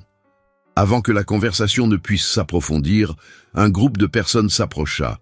Chloé reconnut immédiatement deux d'entre eux, le docteur Pierre Laurent, le cardiologue de sa mère, et Fernanda, une infirmière qui travaillait avec elle à l'hôpital. « Chloé, je ne savais pas que tu serais là !» l'embrassa Fernanda. « Vous la connaissez ?» demanda Camille, curieuse. « Bien sûr. Chloé est l'une des meilleures infirmières de Saint-Louis. Elle m'a sauvé la vie pendant une garde l'autre jour, » rit Fernanda. Patient en arrêt, chaos total, elle a gardé son calme et a tout coordonné. Le docteur Laurent se joignit à la conversation. Chloé est exceptionnelle. Elle cumule les gardes, ne se plaint jamais et trouve encore le temps d'étudier pour se spécialiser. C'est le genre de professionnel que tout hôpital rêve d'avoir. Béatrice cligna des yeux, en train d'assimiler. Camille resta silencieuse. D'autres personnes s'approchèrent. Un entrepreneur dont Chloé s'était occupée quand il avait fait un infarctus. Une vieille dame dont elle avait aidé le père dans ses derniers jours. 2 médecins qui travaillaient avec elle. Tous parlaient d'elle, de son dévouement, de son professionnalisme, de son humanité. Chloé voyait Béatrice et Camille tout réévaluer. Les expressions changeant. Le mépris laissant place à quelque chose qui ressemblait à du respect. Antoine observait tout en silence. Mais il y avait de la fierté dans ses yeux. Une fierté sincère. Quand tout le monde fut invité à s'asseoir, Chloé et Antoine se dirigèrent vers la table d'honneur. Béatrice, Richard et Camille à la table voisine. Dîner servi. Discours interminable. Prix secondaire remis. Chloé mangeait mécaniquement, nerveuse, sans savoir pourquoi. Finalement, on annonça le prix principal. L'entrepreneur de l'année pour la révolution technologique dans le domaine de la santé numérique, Antoine de Courcy Tech Solutions. Les applaudissements résonnèrent dans la salle. Antoine se leva, ajusta sa cravate, se dirigea vers la scène. Il reçut le trophée de verre des mains du ministre de l'économie, se positionna derrière le pupitre. L'écran géant montrait son visage en gros plan. 500 personnes l'observaient. Les caméras de 3 chaînes de télévision enregistraient. Diffusion en direct sur les réseaux sociaux. Antoine commença le discours répété. « Bonsoir, c'est un honneur de recevoir ce prix. Je voudrais remercier les investisseurs qui ont cru en notre vision dès le début. » Chloé observait. Il suivait le script à la perfection. Remercier également mon équipe qui a travaillé sans relâche pour transformer les idées en réalité. Mais alors Antoine s'arrêta. Il resta silencieux quelques secondes. Ses yeux cherchèrent Chloé dans l'assemblée. Quand il la trouva, quelque chose changea dans son expression. En vérité, dit-il sortant du script, il y a autre chose que je dois dire. Murmure dans la salle. Béatrice fronça les sourcils. Antoine respira profondément. Il y a 3 mois, j'ai fait quelque chose dont je ne suis pas fier. J'ai engagé quelqu'un pour prétendre m'aimer. La salle se figea. Silence absolu. Les téléphones commencèrent à enregistrer frénétiquement. Chloé sentit son cœur s'emballer. J'étais si brisé à l'intérieur que j'ai préféré payer pour de la fausseté plutôt que de risquer la vérité. Je pensais que contrôler les sentiments était plus sûr que de les ressentir. Béatrice devint livide. Camille regardait, bouche bée. Il y a 2 ans, ma fiancée m'a trahi 3 jours avant notre mariage, avec mon meilleur ami. Elle n'était avec moi que pour l'argent. Quand je l'ai découvert, quelque chose en moi est mort. J'ai juré que je ne serais plus jamais vulnérable, que je ne ferais plus jamais confiance à personne. Des larmes dans les yeux de certaines personnes dans l'assemblée. Alors j'ai créé un contrat, un accord commercial. J'ai payé quelqu'un pour prétendre m'aimer, pour que ma famille arrête de me mettre la pression, pour que je puisse continuer à vivre derrière mes murailles. Antoine regarda directement Chloé. Chloé Dubois n'est pas ma petite amie. Du moins, elle ne l'était pas au début. Elle a accepté un contrat parce qu'elle avait besoin de sauver sa mère qui est mourante. J'ai offert de l'argent. Elle a accepté par désespoir. C'était un accord. Froid, calculé. Sûr, Chloé tremblait. Les larmes coulaient, sans contrôle. Mais quelque chose s'est produit que je n'avais pas prévu. Elle m'a montré ce qu'est le vrai courage. Pas le courage de protéger son cœur, le courage de l'ouvrir même après qu'il ait été détruit. Elle travaillait 17 heures par jour, renonçait à tout pour sa mère, et gardait malgré tout sa bonté, sa dignité, son humanité. Il descendit de la scène, marcha vers la table de Chloé. Les caméras le suivirent. Elle a été humiliée par ma famille. Elle a été jugée. Elle a été traitée comme inférieure. Et malgré tout, elle a continué. Parce que le véritable amour, c'est le sacrifice. C'est faire l'impossible pour ceux qu'on aime, même si cela coûte tout. Antoine s'arrêta à côté de sa chaise. Chloé Dubois m'a appris que la vulnérabilité n'est pas une faiblesse. C'est le seul véritable moyen de vivre. Elle m'a appris qu'aimer vraiment fait mal, mais ne pas aimer fait plus mal encore. Il lui tendit la main. Alors je veux te demander pardon, de t'avoir traité comme une contractuelle, de ne pas t'avoir défendu, d'avoir transformé tes sentiments en transactions commerciales. Chloé prit sa main, se leva de sa chaise, et je veux te demander, ici, devant tout le monde, peux-tu me donner une seconde chance? Une vraie chance cette fois, sans contrat, sans argent, sans faux semblants. Juste toi et moi, essayant de découvrir si ce que nous ressentons est réel. La salle était dans un silence absolu. 500 personnes retenant leur souffle. Chloé le regarda dans les yeux. Elle vit de la peur. Elle vit de l'espoir. Elle vit l'homme brisé demandant à être réparé. « Tu m'as engagé pour 3 mois, dit-elle, la voix tremblante. Mais moi, je te choisis pour toujours, sans contrat, sans paiement, juste parce que je le veux. » Et elle l'embrassa.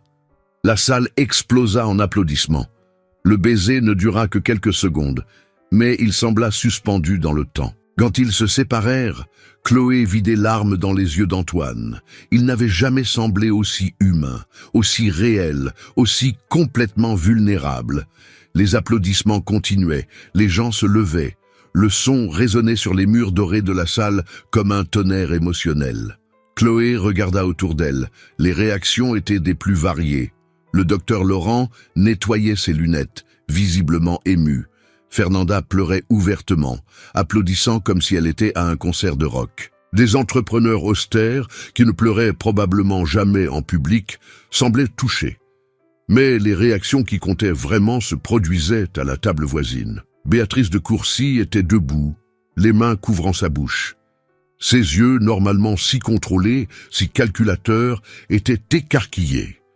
Il y avait du choc, mais aussi quelque chose de plus profond. Quelque chose qui ressemblait à de la honte. Richard gardait sa posture droite, mais son expression s'était complètement adoucie. Il regardait son fils comme s'il le voyait pour la première fois depuis des années, comme s'il comprenait enfin la douleur que son fils portait. Camille était la plus affectée. Elle était assise, des larmes coulant sur son maquillage parfait. Ses mains tremblaient en tenant sa serviette. La femme qui avait intentionnellement renversé du vin sur Chloé, qui avait ri de son humiliation, pleurait maintenant. Antoine prit la main de Chloé et la guida de nouveau vers la scène. Le micro était toujours allumé. « Je sais que beaucoup d'entre vous vont juger ce que nous avons fait, » dit-il à l'Assemblée. « Vont dire que c'était mal, que c'était immoral, et peut-être qu'ils ont raison. Mais parfois, les gens font des choix impossibles dans des situations impossibles. » Il serra la main de Chloé. Chloé n'est pas une arriviste. Ce n'est pas une profiteuse. C'est une femme qui cumule 3 emplois pour sauver sa mère mourante, qui renonce à tout, sommeil, rêve, dignité, pour maintenir en vie la seule famille qu'elle a. S'il y a quelqu'un dans cette salle qui n'aurait pas fait la même chose, qu'il jette la première pierre. Silence. Personne ne jeta rien. Et je ne suis pas une victime. Je suis quelqu'un qui a utilisé l'argent comme bouclier émotionnel, qui a transformé un traumatisme en contrôle, qui a préféré acheter de faux sentiments plutôt que de risquer une douleur réelle. Nous avions tous les deux tort, mais nous étions aussi désespérés. Et au milieu de tout ce chaos, nous avons trouvé quelque chose de vrai. Chloé prit le micro de sa main. Elle n'avait jamais parlé à des foules. Sa voix trembla au début. J'ai grandi en entendant que l'argent n'achète pas le caractère, que les pauvres ont leur dignité, que l'honnêteté vaut plus que l'or. Et j'y croyais, jusqu'au jour où j'ai dû choisir entre mes valeurs et la vie de ma mère. Elle regarda directement Béatrice. Vous m'avez jugé, m'avez traité comme si je n'étais rien, comme si mes vêtements simples définissaient ma valeur, comme si ma profession était moins importante que les vôtres. Béatrice détourna le regard. Mais savez-vous ce que j'ai appris? C'est que tout le monde a un prix, pas nécessairement un prix en argent, mais quelque chose pour lequel il renoncerait à tout. Pour moi, c'était ma mère. Pour Antoine, c'était sa protection émotionnelle. Et pour vous, Chloé fit une pause. Pour vous, c'est l'apparence de la perfection, de la famille impeccable, du statut social. Vous sacrifiez la connexion réelle sur l'autel de l'image publique. Alors, qui sommes-nous pour nous juger les uns les autres? L'assemblée était complètement silencieuse. On pouvait entendre les respirations. « Je ne suis pas parfaite », continua Chloé. « J'ai vendu mon intégrité pour 50 000 €. Est-ce que cela me rend différente de quelqu'un qui reste dans un emploi qu'il déteste pour un salaire, de quelqu'un qui se marie pour la sécurité financière, de quelqu'un qui entretient de fausses amitiés pour le réseau ?» Plusieurs personnes dans l'assemblée semblaient mal à l'aise, parce qu'elle avait raison. Tout le monde négocie quelque chose. La différence, c'est qu'Antoine et moi avons été honnêtes à ce sujet. Nous l'avons mis sur papier, nous avons signé, nous avons rendu explicite ce que la plupart des gens font semblant de ne pas voir. Chloé rendit le micro à Antoine. Il regarda sa famille. Mère, père, Camille, je vous aime. Mais vous m'avez étouffé après Hélène. Vous avez essayé de réparer quelque chose de cassé en poussant plus de la même chose, plus d'événements mondains, plus de présentations de jeunes filles convenables, plus de pression pour aller de l'avant sans traiter la douleur. Béatrice se mit à pleurer, silencieusement, mais visiblement. Vous n'avez jamais demandé comment j'allais. Vous avez seulement exigé que je paraisse bien, et je n'y arrivais pas. Alors j'ai créé toute cette farce. Mais c'était de ma faute aussi. J'aurais dû parler. J'aurais dû demander de l'aide. J'aurais dû être honnête. Richard se leva, marcha jusqu'à la scène, monta les marches lentement, se retrouva face à son fils. Et puis, il fit quelque chose qui choqua tout le monde. Il serra Antoine dans ses bras, une étreinte longue, serrée, désespérée, le genre d'étreinte que les personnes émotionnellement refoulées gardent pendant des années. « Pardonne-moi, mon fils, » dit Richard, la voix rauque. « Pardonne-moi de ne pas avoir vu ta douleur, de ne pas t'avoir protégé, d'avoir mis la pression quand j'aurais dû simplement te soutenir. » Antoine s'effondra. Cet homme d'1,85 m, PDG d'une entreprise milliardaire, pleura dans les bras de son père comme un enfant. L'assemblée regardait sans respirer. Il y avait quelque chose de sacré dans ce moment, quelque chose de trop brut et de trop vrai pour être interrompu. Béatrice monta sur scène ensuite, Camille derrière elle. Béatrice s'arrêta devant Chloé. « Je vous ai jugé, dit-elle, la voix brisée. Je vous ai jugé sur vos vêtements, sur votre profession, sur vos origines, parce qu'on m'a appris que notre valeur réside dans ces choses. Mais j'avais tort, complètement tort. » Elle prit les mains de Chloé. « Vous avez quelque chose qu'aucune de nous n'a, du courage. Le courage de vous battre, de sacrifier, d'aimer inconditionnellement. J'ai passé toute ma vie à construire des murailles d'étiquettes et d'argent. Et vous, vous passez votre vie à abattre des murailles pour sauver les gens. » Chloé ne savait pas quoi dire. « Pouvez-vous me pardonner ?» demanda Béatrice. C'était la femme la plus puissante de cette salle qui demandait pardon à une infirmière.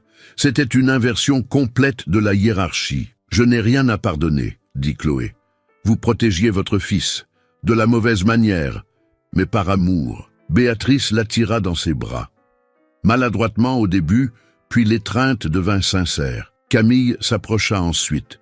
Elle tremblait visiblement. « Je t'ai renversé du vin dessus exprès, » avoua-t-elle. « Je t'ai humilié parce que je me sentais menacée, parce que tu es tout ce que je fais semblant d'être, authentique, courageuse, vraie. » Chloé se souvint de la colère qu'elle avait ressentie cette nuit-là, de l'humiliation, de la robe tachée. « Tu me pardonnes ?» demanda Camille, vulnérable pour la première fois. Chloé pensa à dire non, à faire ressentir à Camille au moins un peu de la douleur qu'elle lui avait causée. Mais elle regarda Antoine, Richard, Béatrice, cette famille brisée essayant de se réparer. « Je te pardonne, » dit Chloé. « Mais la prochaine fois que tu veux me détruire, utilise au moins une piquette. » Camille rit entre ses larmes. Et puis, les deux femmes se prirent dans les bras. L'assemblée explosa à nouveau en applaudissements. Mais cette fois, c'était différent. Ce n'étaient pas des applaudissements de divertissement. C'était la reconnaissance de quelque chose de rare, une véritable transformation qui se déroulait en direct. Les photographes immortalisaient tout. Les caméras captaient chaque larme, chaque étreinte, chaque moment de vulnérabilité. Demain, ce serait dans tous les journaux, sur les réseaux sociaux, sur les sites People. Ce serait un scandale, ce serait une polémique, mais ce serait aussi la vérité. Chloé regarda Antoine. Il était entouré de sa famille, mais ses yeux cherchaient les siens. Quand ils se rencontrèrent, il sourit. Un sourire fatigué, mais libre, comme s'il s'était débarrassé d'un poids de plusieurs tonnes. Le docteur Laurent monta sur scène et prit Chloé à part. « Ce que vous avez fait ce soir était au-delà du courage, » dit-il. « C'était révolutionnaire. Vous avez exposé les hypocrisies que tout le monde feint de ne pas voir, et vous l'avez fait avec dignité. » Fernanda les rejoignit. « Tu es mon héroïne, » dit-elle en serrant Chloé dans ses bras. « Tu l'as toujours été, mais ce soir, tu es devenue l'héroïne de beaucoup de gens ici. » Les gens commencèrent à s'approcher. Des entrepreneurs voulant féliciter Chloé, des femmes disant qu'elles s'identifiaient à son histoire, des hommes admettant qu'ils avaient aussi construit des murailles émotionnelles. Chloé était devenue un symbole ce soir-là. Pas de perfection, mais d'humanité imparfaite essayant de faire de son mieux dans des situations impossibles. Quand l'événement se termina enfin, il était plus de minuit. Chloé et Antoine sortirent ensemble, main dans la main. Leur famille devant eux. Les photographes crépitaient encore. « Ça va être un cirque demain, » dit Chloé. « Qu'importe, » répondit Antoine. « Au moins, ce sera vrai. » Ils montèrent dans la voiture. Mais avant de partir, Chloé regarda par la fenêtre. Elle vit Béatrice parler à Camille. Elle vit Richard s'essuyer les yeux. Elle vit une famille qui commençait à se reconstruire. Et elle pensa, peut-être que ce contrat a été la meilleure mauvaise décision que j'ai jamais prise. Parce que parfois, les chemins tortueux mènent aux bonnes destinations. La vidéo de cette soirée est devenue virale en moins de 12 heures. 5 millions de vues, 10 millions, 20 millions. Le discours d'Antoine, partagé sur tous les réseaux sociaux, les gros titres de tous les portails d'information. Un PDG admet avoir engagé une fausse petite amie en direct lors d'un gala. L'entrepreneur de l'année expose sa vulnérabilité dans un discours émouvant. Le contrat d'amour qui est devenu une leçon d'humanité. Les commentaires étaient partagés. La moitié jugeait immoral. Non éthique. Acheter des sentiments, c'est dégoûtant. L'autre moitié défendait. Au moins, ils ont été honnêtes. Qui n'a jamais fait quelque chose de désespéré? L'amour est né de la manière la plus improbable. Mais ce qui comptait vraiment, ce n'était-il pas les opinions d'inconnus sur Internet. C'était ce que cette histoire révélait sur nous tous. Chloé et Antoine n'ont pas commencé par l'amour. Ils ont commencé par une transaction commerciale, par le désespoir des deux côtés. Il avait besoin d'un bouclier émotionnel. Elle avait besoin d'argent pour une opération. C'était un accord froid, calculé, sans place pour les sentiments réels. Mais quelque chose s'est produit en cours de route. Quelque chose que personne n'avait prévu. Ils se sont vus, vraiment.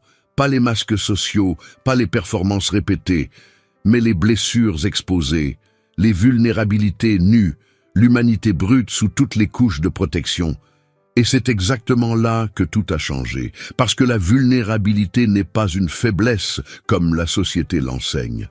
La vulnérabilité est la seule porte d'entrée vers une connexion réelle. Quand nous prétendons être parfaits, invincibles, immunisés contre la douleur, nous construisons des murailles. Et les murailles protègent, oui, mais elles emprisonnent aussi. Antoine a vécu 2 ans derrière des murailles. Après Hélène, il a décidé qu'il ne serait plus jamais blessé, que le contrôle était plus sûr que l'abandon, que la solitude calculée valait mieux qu'un amour risqué. Et qu'a-t-il gagné avec ça? La richesse, le succès, la reconnaissance. Mais zéro paix, zéro joie, zéro vraie vie. Chloé, en revanche, a toujours été vulnérable. Elle travaillait jusqu'à l'épuisement, pleurait seule dans les toilettes de l'hôpital, portait la peur constante de perdre sa mère. Mais elle n'a jamais caché son humanité, n'a jamais prétendu être plus forte qu'elle ne l'était. Et c'est exactement cette authenticité qui a brisé les défenses d'Antoine. Leur histoire nous force à affronter des vérités inconfortables. Combien de personnes sont en couple par convenance, pour la sécurité financière, par peur d'être seules, par pression sociale? Chloé et Antoine l'ont au moins mis sur papier, ont été honnêtes sur la transaction. Mais qu'en est-il du reste du monde? Combien de mariages sont des contrats non écrits? Combien d'amitiés sont du réseautage déguisé? Combien de connexions sont des performances pour un public invisible? La société nous apprend à juger sur l'apparence. Des vêtements chers signifient le succès. Des professions prestigieuses signifient la valeur. Des noms de famille importants signifient le caractère. Et tout cela est un mensonge. Béatrice et Camille ont jugé Chloé sur ses vêtements simples, sur son travail d'infirmière, sur ses origines modestes, et elles avaient complètement tort.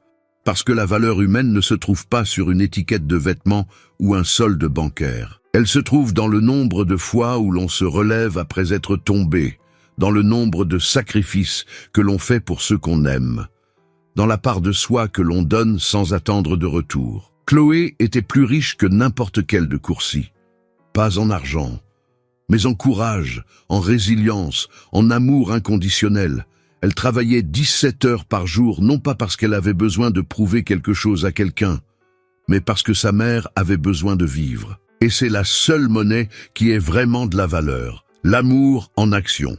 La leçon douloureuse de cette histoire, c'est que les systèmes échouent. Les mutuelles refusent de couvrir quand on en a le plus besoin. Les banques ne prêtent pas à ceux qui en ont le plus besoin. Les hôpitaux publics ont des listes d'attente de plusieurs mois pendant que des gens meurent en quelques semaines. Et alors, que font les gens? Des choix impossibles.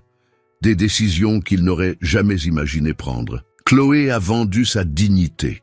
Antoine a acheté une protection émotionnelle. Tous deux ont franchi des lignes morales. Mais avant de juger, demandez-vous, que feriez-vous si votre mère était mourante et que vous n'aviez pas l'argent pour la sauver?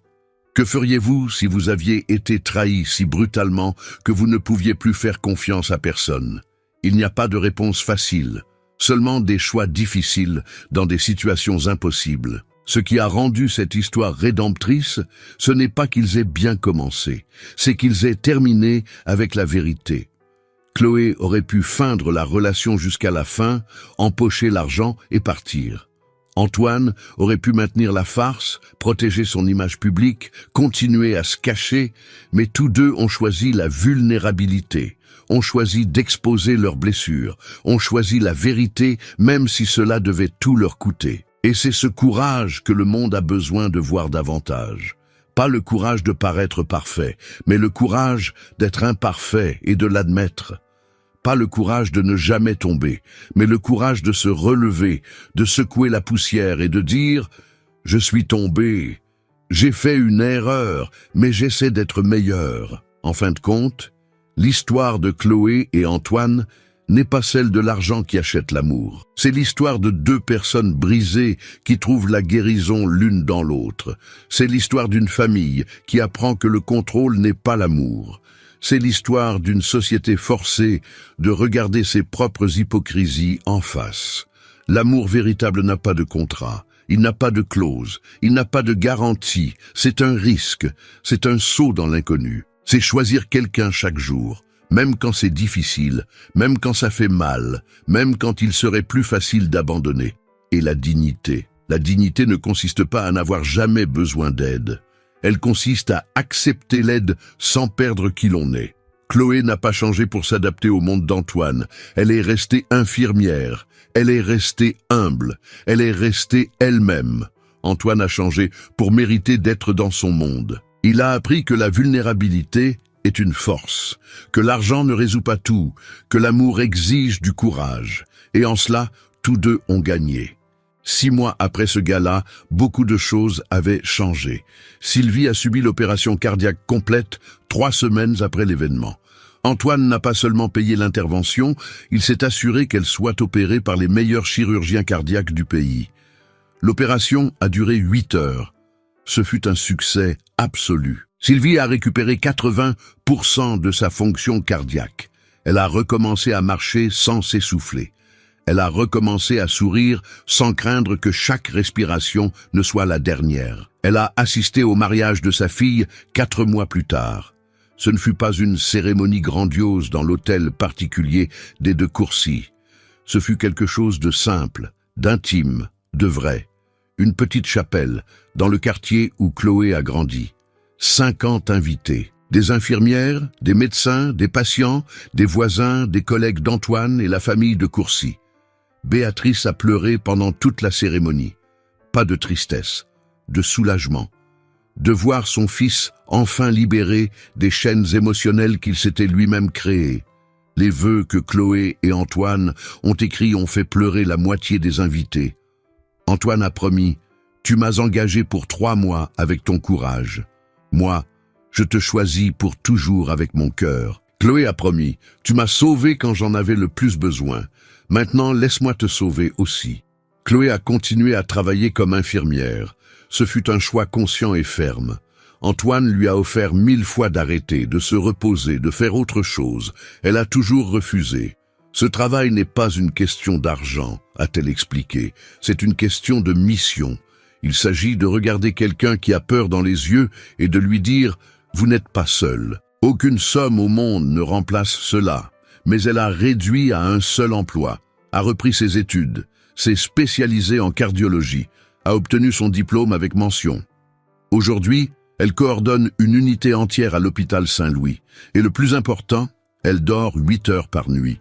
Elle a le temps de lire, de se promener, de vivre. Antoine a aussi changé, radicalement.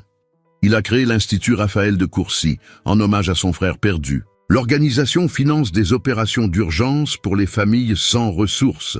Elle a déjà sauvé 123 vies en 6 mois. Chaque opération est accompagnée d'une plaque, en mémoire de Raphaël, pour que plus personne ne meure en attendant. Antoine a également commencé une thérapie, 2 fois par semaine, sans faute.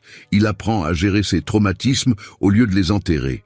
Il apprend que demander de l'aide n'est pas une faiblesse. Il reconstruit lentement sa capacité à faire confiance. Sa relation avec sa famille s'est complètement transformée. Béatrice a présenté des excuses formelles non seulement à Chloé, mais à toutes les personnes qu'elle avait jugées injustement au fil des ans. Elle a commencé à faire du bénévolat à l'hôpital où travaille Chloé. 3 fois par semaine, Béatrice de Courcy, qui n'avait jamais eu besoin de travailler un seul jour de sa vie, distribue des repas aux patients dans le besoin. « J'apprends ce qu'est la vraie valeur », a-t-elle dit un jour à Chloé, « et cela n'a rien à voir avec les choses que j'ai passé ma vie à valoriser. » Camille est devenue une véritable amie pour Chloé. Elles déjeunent ensemble tous les samedis. Camille a arrêté sa carrière de mannequin. Elle fait des études d'infirmière. « Tu m'as inspiré », a-t-elle avoué. « Je veux faire quelque chose qui compte vraiment. » Richard, le patriarche silencieux, a appris à prendre son fils dans ses bras, a appris à dire « je t'aime » à voix haute, a appris que le succès professionnel sans connexion familiale est une victoire vide. Courcy Tech Solutions a lancé un programme de bourse complète pour les professionnels de la santé qui veulent étudier la technologie. Il a déjà bénéficié à 80 personnes. L'entreprise a également développé une application gratuite qui met en relation des patients sans ressources avec des médecins bénévoles. La technologie au service de l'humanité. Chloé et Antoine ont emménagé dans leur propre maison. Pas un hôtel particulier, une maison normale avec 3 chambres, un petit jardin, des voisins bruyants. Sylvie vit avec eux. Elle a sa propre chambre, adaptée avec tout l'équipement médical nécessaire. Elle leur fait la cuisine, s'occupe du jardin, regarde ses feuilletons. Elle vit. Le week-end, la maison se remplit de monde. Infirmières, médecins, la famille de Courcy, amis, patients guéris. C'est bruyant, plein de rires, de cuisine maison, des gens de tous les mondes qui se mélangent. C'est la vraie vie. Ce contrat qui a tout commencé, Chloé l'a gardé. Il est dans un tiroir de sa chambre. Parfois, elle le sort et le relit. Pas avec honte, avec gratitude. Parce que ce morceau de papier, cet accord froid et calculé, s'est avéré être le chemin tortueux qui l'a mené à la bonne destination. Antoine a tenu à déchirer symboliquement une copie du contrat le jour de leur mariage, mais pas l'original. « Nous devons nous souvenir d'où nous venons », a-t-il dit, « pour ne jamais oublier ce que nous avons appris. » Et qu'ont-ils appris? Que l'amour ne naît pas toujours d'une belle manière. Parfois, il naît du désespoir, de choix impossibles, de chemins moralement discutables. Mais quand il est réel, quand il est vrai, quand il est construit sur la vulnérabilité et l'honnêteté, il transforme tout. Chloé a donné à Antoine quelque chose que l'argent ne pourrait jamais acheter, la capacité de faire confiance à nouveau. Et Antoine a donné à Chloé quelque chose de plus que de l'argent, la reconnaissance qu'elle avait toujours eu de la valeur, qu'elle avait toujours été suffisante, qu'elle avait toujours été extraordinaire. Au final, ce n'était pas l'histoire d'une pauvre sauvée par un riche. C'était l'histoire de 2 personnes brisées qui se sauvaient l'une l'autre. Et si vous demandez à Chloé aujourd'hui si elle regrette, elle sourira et dira « des regrets ?» Aucun. Ce contrat m'a donné ma mère vivante, mon mari, ma famille, ma mission. Ce fut la meilleure mauvaise décision que j'ai jamais prise. Parce que parfois, l'amour le plus vrai naît des débuts les plus improbables. Si cette histoire a touché votre cœur, vous n'êtes pas seul. En ce moment même, des milliers de personnes à travers le monde sont confrontées à des choix impossibles, sont jugées sur leur apparence, luttent en silence contre des systèmes qui devraient les protéger, mais qui les abandonnent quand elles en ont le plus besoin. Essaient d'équilibrer dignité et survie, valeur et nécessité. fierté et désespoir. L'histoire de Chloé et Antoine nous montre quelque chose de profondément humain. Nous sommes tous imparfaits. Nous faisons tous des choix discutables lorsque nous avons la tête sous l'eau. Nous construisons tous des masques pour cacher des blessures qui saignent en dessous.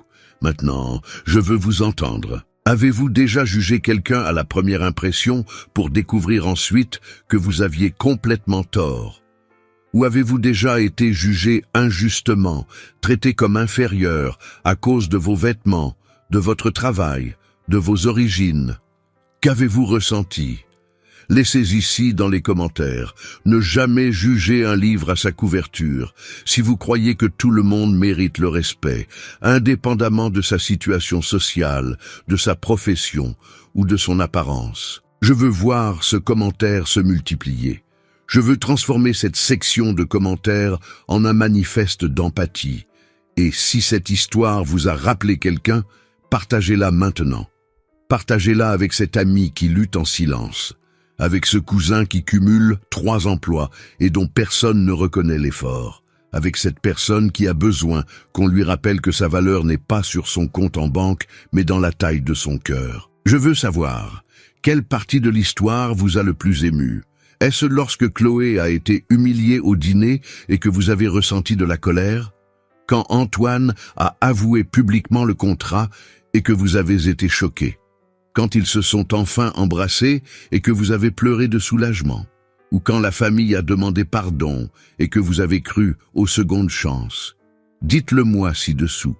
Je lis tous les commentaires, chaque histoire, chaque réflexion, chaque confidence. Parce que cette communauté n'est pas seulement faite pour regarder des vidéos. Elle est faite pour nous connecter à travers nos vulnérabilités partagées. Si vous voulez plus d'histoires qui restaurent votre foi en l'humanité, qui vous rappellent que la bonté existe, que la justice l'emporte parfois, que l'amour véritable surmonte tous les obstacles, abonnez-vous à la chaîne maintenant et activez la cloche des notifications. Chaque semaine, il y a une nouvelle histoire ici. Des histoires vraies de gens vrais confrontés à des situations impossibles et trouvant la lumière au milieu de l'obscurité. Et avant de partir, je veux que vous vous souveniez d'une chose. Votre valeur n'a jamais résidé dans vos vêtements, n'a jamais résidé dans votre nom de famille, n'a jamais résidé dans le solde de votre compte en banque. Votre valeur a toujours résidé dans votre caractère, dans votre résilience, dans votre capacité à aimer même quand tout fait mal. Chloé l'a prouvé, Antoine l'a appris, et maintenant c'est à votre tour d'y croire.